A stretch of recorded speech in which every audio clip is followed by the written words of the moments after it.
Jake adjusted the collar of his jacket and glanced at his reflection in the glass of an upscale Manhattan bar. The background music set a cozy, inviting atmosphere.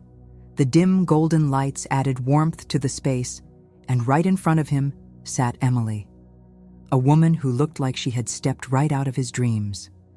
She laughed at something he had said, leaning in slightly, her eyes sparkling as if he were the only person in the room.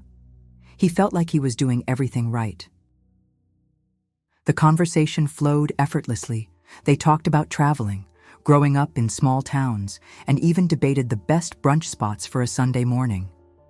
Emily touched his arm occasionally, and with every smile she gave, Jake could feel their connection deepening. She likes me. This is going well. But then, everything changed. It was subtle at first, a slight shift in her gaze, then a smile that seemed just a little less natural.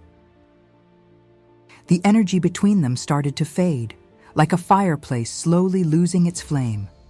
Jake felt the shift, but he tried to ignore it. Paris, really? He continued, trying to keep the rhythm of the conversation going. Everyone loves Paris, but what about Barcelona? It's got a different, more vibrant energy. Emily gave a faint smile, but the sparkle in her eyes was gone. She picked up her phone for a moment, quickly unlocking the screen as if checking for something important. Jake forced a chuckle and leaned forward slightly.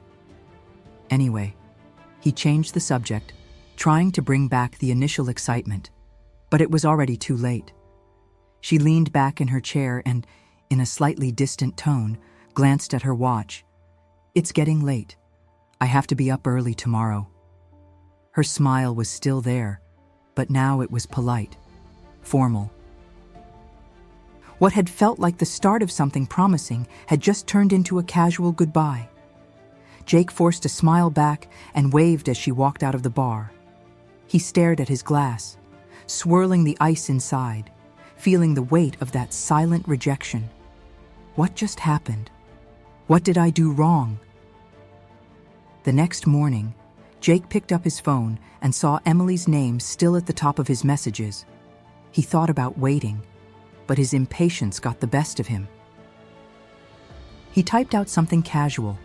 "Jake, hey, I really enjoyed our conversation last night. Want to plan something for the weekend?" He set his phone down on the table and tried to distract himself with breakfast. Minutes passed. No response. An hour later, his phone vibrated. "Emily, yeah, it was nice. I'll check my schedule and let you know." That response was exactly what he didn't want to see. He knew exactly what it meant. Over the next few days, he sent a few more messages, spacing them out each time, growing more frustrated. Emily replied once or twice, always vaguely, until eventually, she just stopped responding. Again? Jake let out a sigh, tossed his phone onto the couch, and ran a hand down his face. This wasn't the first time this had happened. In fact, it was becoming a pattern. Every time he thought he was building a real connection, the woman would suddenly lose interest for no apparent reason. He tried to justify it. Maybe Emily was busy, maybe she was seeing someone else, but deep down, he knew the truth was something else. He just didn't know what mistake he was making. Frustrated, he decided to go out for drinks with his friend Liam that night. Liam was different. He never seemed to try too hard, yet women were drawn to him. They laughed, leaned in, and seemed to compete for his attention. Jake wanted to understand why, and that night he was going to find out. The bar was packed, with voices blending into the background music. Jake sat at a table with Liam, his mind still replaying the rejection from Emily over and over again. Liam, on the other hand, was as relaxed as ever. He took a sip of his beer, casually glancing around the room, completely unfazed. "So what happened this time?" Liam asked, raising an eyebrow. Jake let out a frustrated sigh. "I don't get it, man. Things were going well. She was laughing, touching my arm. Everything seemed perfect. Then, out of nowhere, she got cold. She started acting distant, checked her phone, and said she had to go. After that, she barely responded to my messages. Liam smirked slightly and shook his head, like he had heard the same story 1,000 times before. Dude. He took another sip of his beer and leaned in slightly. You made the worst mistake a guy can make with a woman. Jake frowned. What do you mean? I was nice, attentive, showed I was interested. I did everything right. Liam chuckled under his breath. And that's exactly why you lost. Jake sat in silence for a moment, confused. Explain. Liam leaned back in his chair and traced patterns on the table with his finger. All right, think about this. When you play a video game, if it's too easy, if there's no challenge, do you keep playing? Jake thought about it for a second. Probably not. It gets boring fast. Exactly, Liam pointed at him. And it's the same thing with women. If you hand everything to them on a silver platter, if you show 100% interest right away, where's the excitement? Where's the thrill of the chase? Jake crossed his arms, still skeptical. But if I don't show interest, how is she supposed to know I like her? Liam smiled, as if he had been waiting for that exact question. It's not about not showing interest, Jake. It's about how you show it. You need to create tension, a little challenge, make her feel like she has to win you over too. Jake furrowed his brows, trying to process that idea. So, what should I have done differently? Liam grinned. Want to hear an example? Jake nodded. Liam leaned forward. All right, let me tell you about the night I met Olivia. Liam took another sip of his beer and began his story. It was a night just like this. I was at a bar when I met Olivia.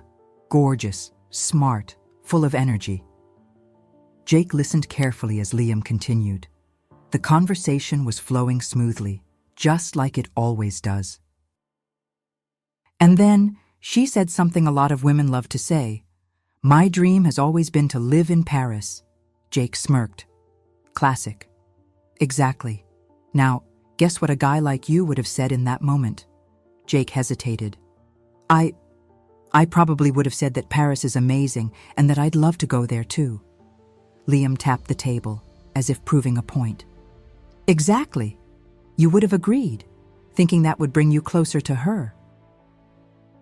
But actually, that would have made you predictable. Jake frowned. So, what did you do? Liam smirked and took another sip of his beer before answering. I looked her in the eye and said, Really? I think Paris is a little overrated. I prefer Berlin.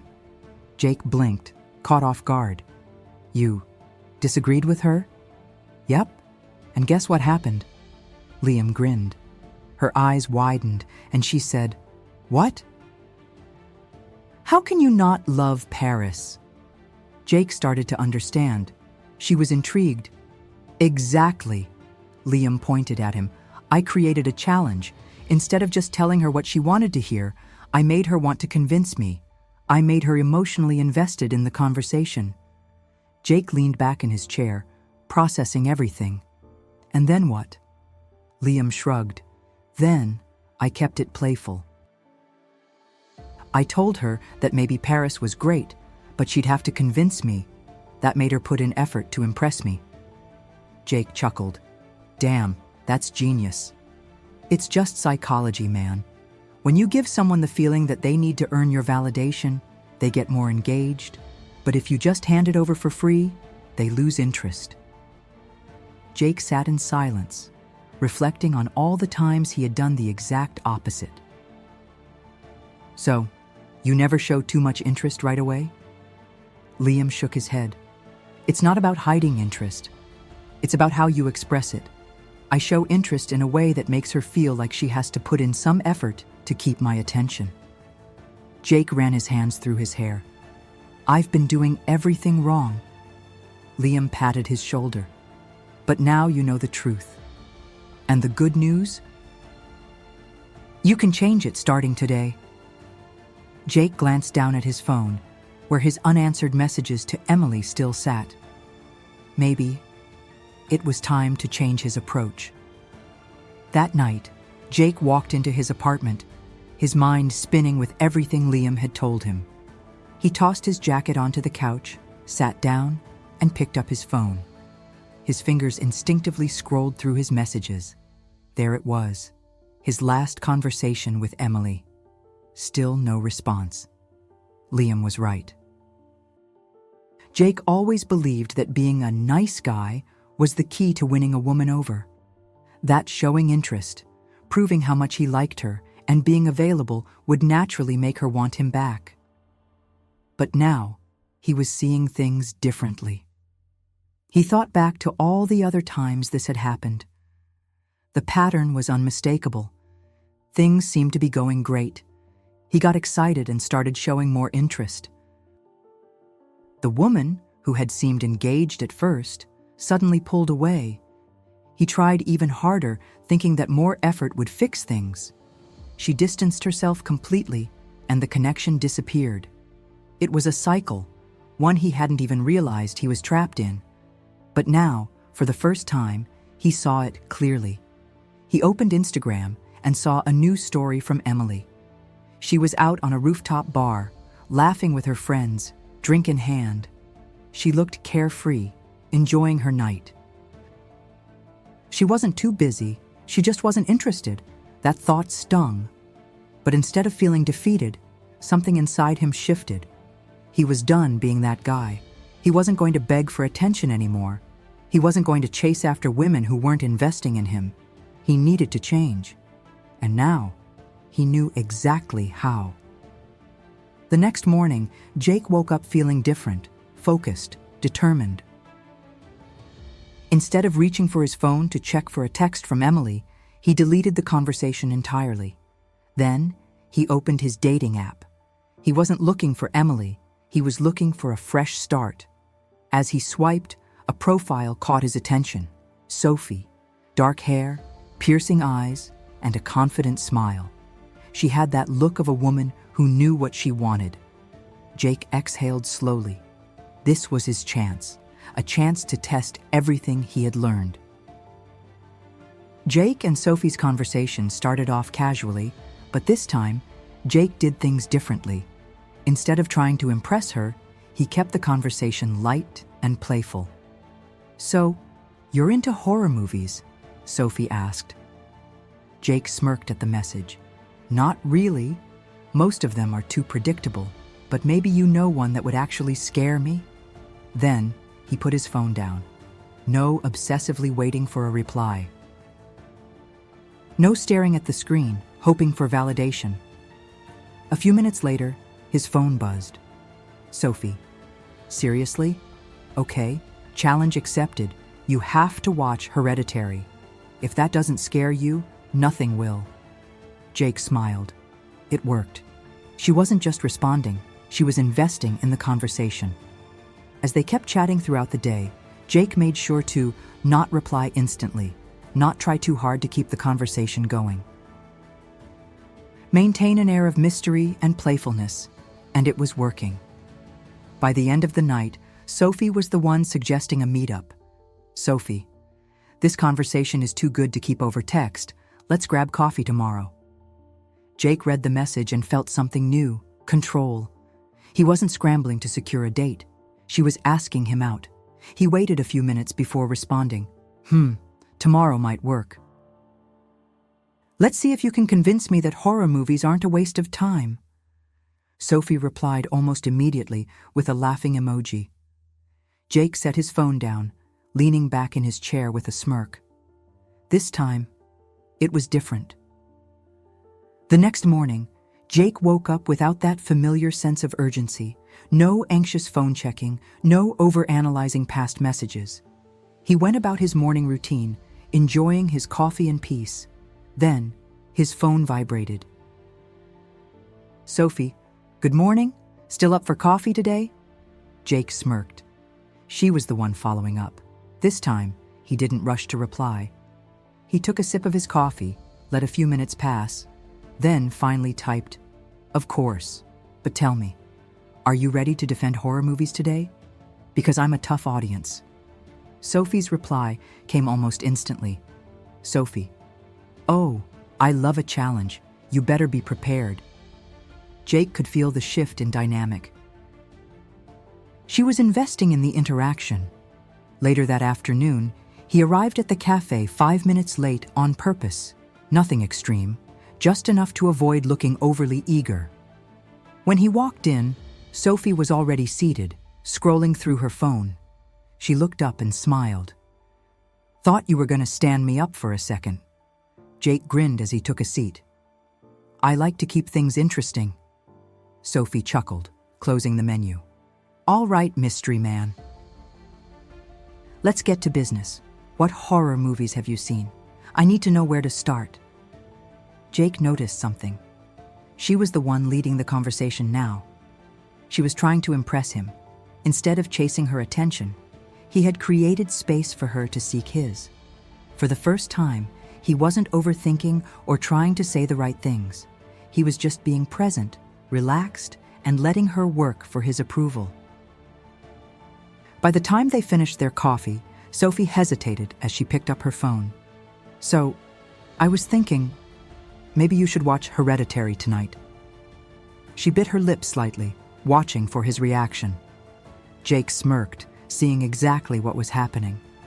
She wanted to keep the night going. She wanted him to say yes. But instead of jumping at the opportunity, he leaned back. I don't know. Are you sure you can handle watching it again?" Sophie laughed. "Oh, please. I can handle way more than you can." Jake grinned. "All right, then let's see if you can prove it." Sophie playfully rolled her eyes, but he could tell. She was hooked. That evening, Jake walked up to Sophie's apartment, but this time he felt different. No pressure to impress, no nervous energy. He was in complete control of himself. When she opened the door, she was holding a glass of wine and smirked. Ready to finally admit horror movies are amazing. Jake stepped inside with a confident smirk of his own. "Only if you can prove it." The movie started, but the real tension wasn't on the screen. It was between them. The subtle glances, the close proximity, the way their legs brushed against each other every now and then. Jake could feel it building. Then, during one of the movie's most intense moments, Sophie flinched and instinctively grabbed his arm. She quickly pulled back, laughing. "Okay, maybe I forgot how creepy this part was." Jake smirked. "And I thought you said you could handle more than me." She nudged him playfully, but her gaze lingered for a second longer. The air between them shifted. And then, just like that, she kissed him first. The moment was electric, but the biggest realization wasn't about the kiss itself. Jake finally understood something crucial. He hadn't chased this moment. He hadn't forced anything. He had simply allowed her to come to him. When he got up to leave later that night, Sophie reached for his hand, hesitating. "We should do this again." Jake smiled. "Maybe. We'll see if you can convince me." She bit her lip, shaking her head with a smirk. Jake knew, this time, he had done everything right. Jake walked through the busy streets of Manhattan, hands in his pockets, a small smirk on his face. The city was alive as usual. Bright lights, honking cabs, people rushing from one place to another. But inside, something felt different. For the first time in years, he wasn't overthinking a woman's text. He wasn't obsessing over whether he had said the right thing. He wasn't worried about whether Sophie would text him first, because he already knew she would. When he got back to his apartment, he tossed his keys onto the counter and pulled out his phone. Sophie. "Hey, mystery man. Still recovering from last night's horror experience?" Jake chuckled. She was engaging him. He let the message sit for a few minutes, then typed back, "Maybe. Still deciding if I liked the movie or just the company." A moment later, his phone buzzed again. Sophie. Maybe we need another movie night to figure that out." Jake leaned back, stretching his arms. He had learned the lesson. Women aren't drawn to guys who try too hard. They crave men who create an experience, a challenge, a sense of mystery. The moment you stop desperately seeking validation, you become the prize. Jake wasn't the same guy he had been a few weeks ago, and he knew he was never going back. Later that night, Jake met up with Liam again at the same bar where their conversation had first started, but this time, he saw things differently. Around him, he noticed guys making the same mistakes he used to make, leaning in too much, laughing too eagerly, trying too hard to impress women who were barely invested. And on the other side, the women gave polite smiles, but their eyes said everything. They weren't intrigued, they weren't engaged, they were bored. Jake took a sip of his beer and glanced at Liam. "You were right. I was doing everything wrong." Liam smirked. "It took you long enough." Jake exhaled, looking around the room. Funny thing is, nothing really changed, but at the same time, everything changed. Liam chuckled, giving him a light slap on the back. "Welcome to the other side, my man." Jake wasn't just another guy chasing validation anymore. He had become the kind of man that attracts instead of chases, and from now on, the choice was always his. Now, you know the truth. If you want to keep being rejected without understanding why, feel free to ignore everything we talked about here. But if you're serious about changing the way you attract and keep a woman's interest, the choice is yours. What are you going to do now? If this video helped you, don't forget to like, comment, and share. It shows that you're part of a select group of men who want to become the best version of themselves. And of course, subscribe so you don't miss the next insights.